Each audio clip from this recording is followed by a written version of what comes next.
So guys एक ऐसा anime जो कि माई एनिमे लिस्ट पे टॉप पे था for the longest period of time. So अगर तुम इस एनिमे के बारे में और जानना चाहते हो, वेलकम टू माई चैनल।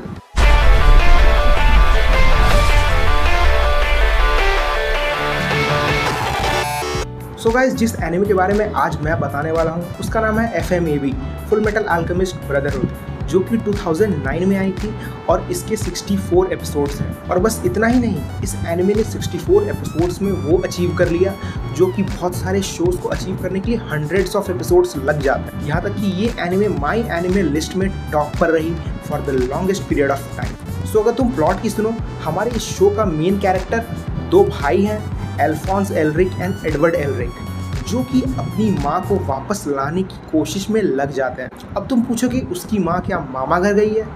नहीं, she is dead and these boys are trying to bring up from the dead through human transmutation. So in this world एक पावर सिस्टम एग्जिस्ट करती है जिसका नाम है एल्केमी, जहाँ पे तुम कोई भी चीज़ देते हो उसकी इक्वल वैल्यू वाली चीज़ तुम्हें वापस मिलती है। एंड इसी प्रिंसिपल को फॉलो करने की कोशिश हमारे ये दो भाई करते हैं। And then what happens in this show you won't believe. जब तक तुम इस शो को एक चांस नहीं देते, you won't live. Just to be clear, इसका मतलब है you won't experience the joy of full metal alchemist brotherhood. So जैसा मैंने कहा, इस शो में एक पावर सिस्टम एग्जिस्ट करता है, एल्केमी, जिसे मैं अपने वर्ड्स में बेस्ट पावर सिस्टम कह सकता हूँ। यहाँ तक कि बहुत लोग बेस्ट पावर सिस्टम नैन को बोलते हैं।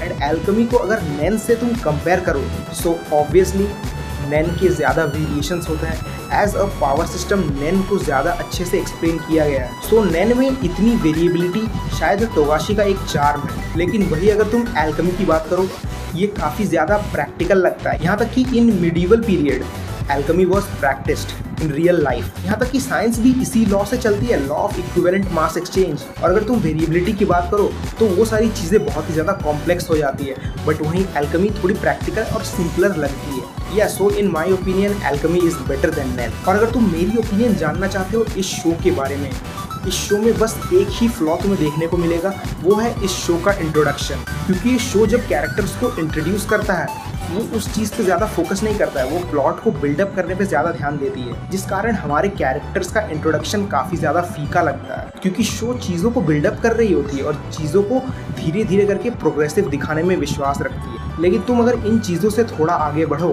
तुम अगर स्टोरी पे ध्यान दो, as a whole package full metal alchemist give you so much.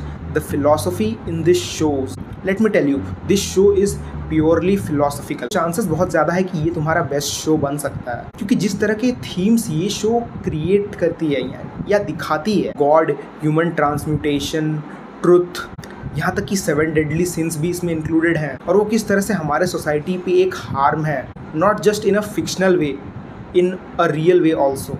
जिस तरह के कैरेक्टर्स हैं उनका माइंडसेट क्या है, वो किस तरह से सोचते हैं, वो किस तरह से काम करते हैं, किस तरह से बेटर पर्सन बनने की कोशिश करते हैं। और बस इतना ही नहीं, इस शो में जो डायलॉग्स बोले गए हैं वो कितने पायस फील होते हैं, कितने होली फील होते हैं। एंड इस शो का मोस्ट सेलिंग पॉइंट, अगर तुम इस स्टोरी में डेप्थ खोजने की कोशिश करो, तुम देखो कि स्टोरी में कितनी डेप्थ है, कॉम्प्लेक्सिटी नहीं है स्टोरी में, तो इसे कोई भी समझ सकता है।